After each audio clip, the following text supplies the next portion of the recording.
এখানে দাঁড়িয়ে কেউ হারানো কওমের কথা ভাবেন, কেউ শরীরের যত্ন নেন, আর কেউ নিঃশব্দে বিস্ময়ে ভিজে যান। মৃত হলেও এই সাগরের গল্প যেন জীবন্ত। পৃথিবীতে এমন একটি জায়গা আছে যেখানকার পানিতে ডুবতে চাইলেও ডুববেন না। আপনি যদি তুমুল সাঁতার জানেন কিংবা একেবারেই না জানেন, তাতেও কিছু যায় আসে না। সেই পানি শরীরকে এমনভাবে উপরের দিকে ঠেলে দেয় যেন পানির গভীরে যাবার কোনো অনুমতিই নেই। এই বিস্ময়কর জায়গাটির নাম মৃত সাগর। নামটি শুনলেই গা ছমছম করে, কিন্তু বাস্তবে এটি রহস্যে মোড়া এক অপূর্ব প্রাকৃতিক সৃষ্টি, যা মানুষকে একই সাথে বিস্মিত করে আর ভাবিয়ে তোলে। আসলে মৃত সাগর কোনো সাগর নয়, এটি একটি হ্রদ। তবে এমন এক হ্রদ যার পানিতে এত বেশি লবণ যে কোনো প্রাণের টিকে থাকা সেখানে অসম্ভব। সেখানেই এর নামের সার্থকতা। মৃত। এখানকার পানিতে নেই কোনো মাছ, নেই কোনো জলজ উদ্ভিদ, নেই কোনো কাঁকড়া কিংবা কচ্ছপ, শুধু নির্জনতা আর ঘন জলের ভার। মৃত সাগরের অবস্থান জর্ডান, ইসরায়েল এবং পশ্চিম তীরের মধ্যবর্তী এলাকায়। আর আশ্চর্যের বিষয় হল, এটি পৃথিবীর সবচেয়ে নিচু স্থানে অবস্থিত, সমুদ্রপৃষ্ঠ থেকে প্রায় 430 মিটার নিচে। ইসলাম ধর্মে এই জায়গাটির নাম উল্লেখ রয়েছে বিশেষভাবে। এটি সেই স্থান যেখানে লূত আলাইহিসসালামের কওম আল্লাহ তাআলার গজবে ধ্বংস হয়েছিল।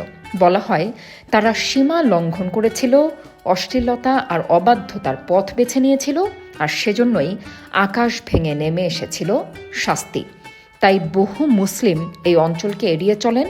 কেউ কেউ মনে করেন এখানে আল্লাহ তাআলার অভিশাপ আজও রয়ে গেছে। এখানে পানির উৎস মূলত জর্ডান নদী, কিন্তু এই হ্রদের পানি সরে যাবার কোনো পথ নেই। মানে পানি আসতে থাকে কিন্তু কোথাও যায় না। সূর্যের উত্তাপে শুধু বাষ্প হয়ে উড়ে যায়, ফলে লবণের ঘনত্ব বেড়েই চলে।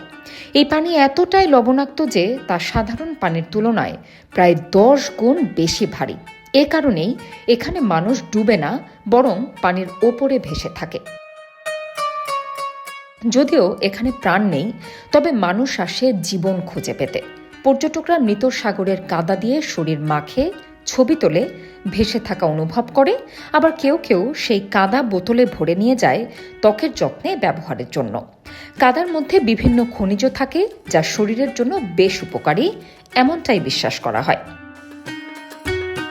এই মৃত সাগরের জন্ম হয়েছিল হাজার হাজার বছর আগে, যখন পৃথিবীর ভূপৃষ্ঠে বিশাল ভাঙন সৃষ্টি হয়। দুটি টেকটনিক প্লেট সরে গিয়ে এক গহ্বরের জন্ম দেয়, যেটি পরে ধীরে ধীরে পানিতে পূর্ণ হয়ে যায়। এভাবেই জন্ম নেয় এই রহস্যময় জলরাশি।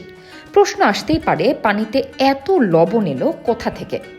পাহাড় থেকে গড়িয়ে আসা জল আর নদীর বয়ে আনা খনিজ মিলিয়ে তা সমুদ্রে এসে জমা হয়।